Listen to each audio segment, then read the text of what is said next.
In the heart of Genesis 16 we find Sarai, Abram's wife, grappling with the pain of barrenness. This is a tale as old as time, the yearning for a child, the desperation to continue the lineage. In the ancient world, particularly for Sarai, this was not just a personal longing but a societal expectation. The inability to bear children was seen as a severe misfortune, often leading to stigma and shame.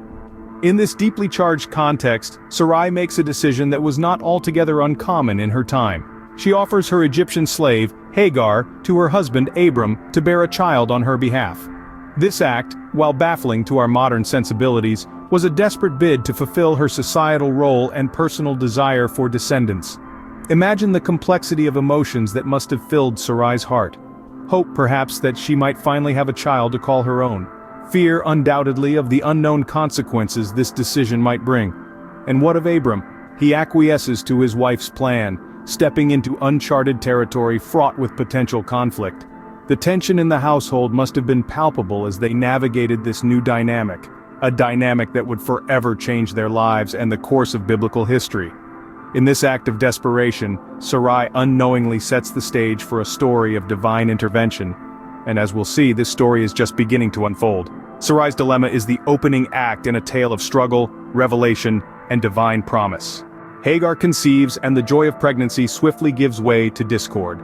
Now Hagar, a mere servant, finds herself bearing Abram's child.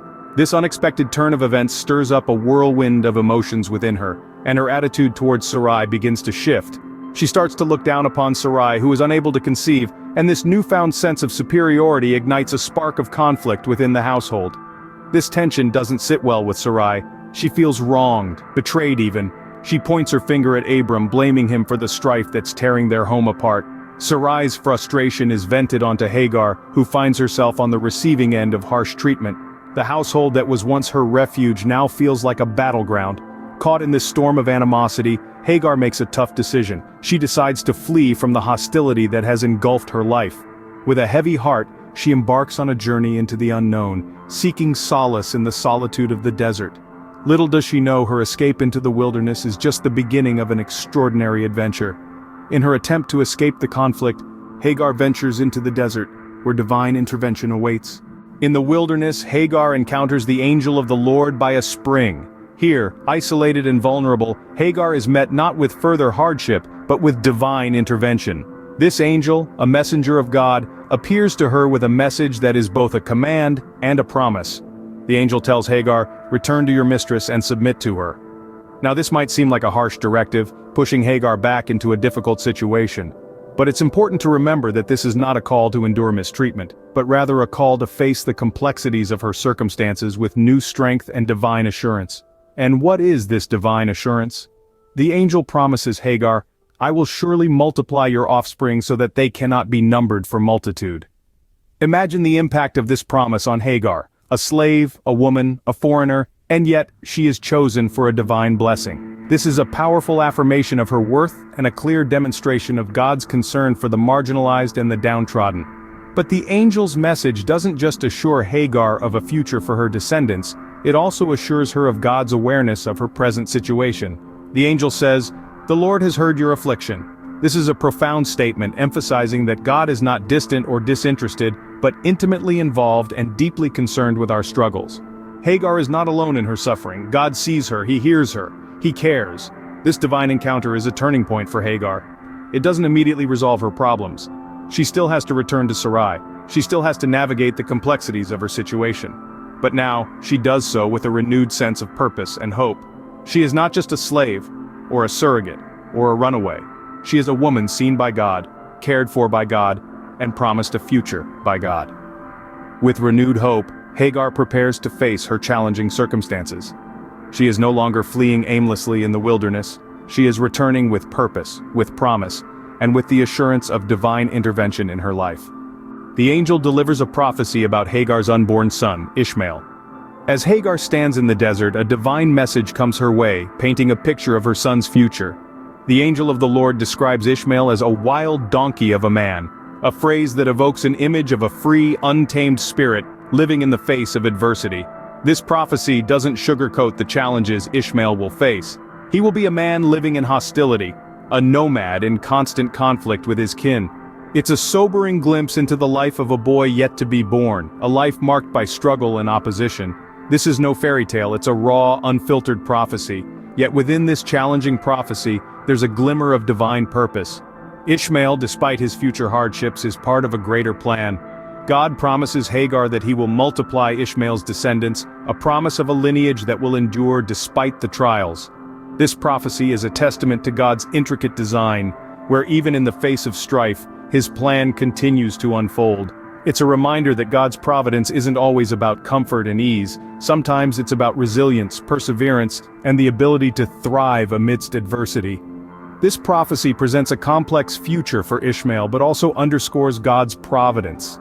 Even in the face of hardship, God's hand weaves a tapestry of purpose, shaping the lives of those who walk in faith. Moved by this divine encounter, Hagar gives a profound name to the Lord. "You are the God who sees me."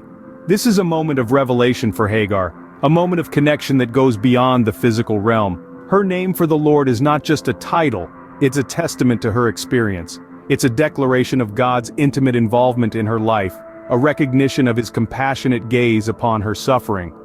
The name she bestows upon the Lord, "You are the God who sees me," is a powerful statement about the nature of God.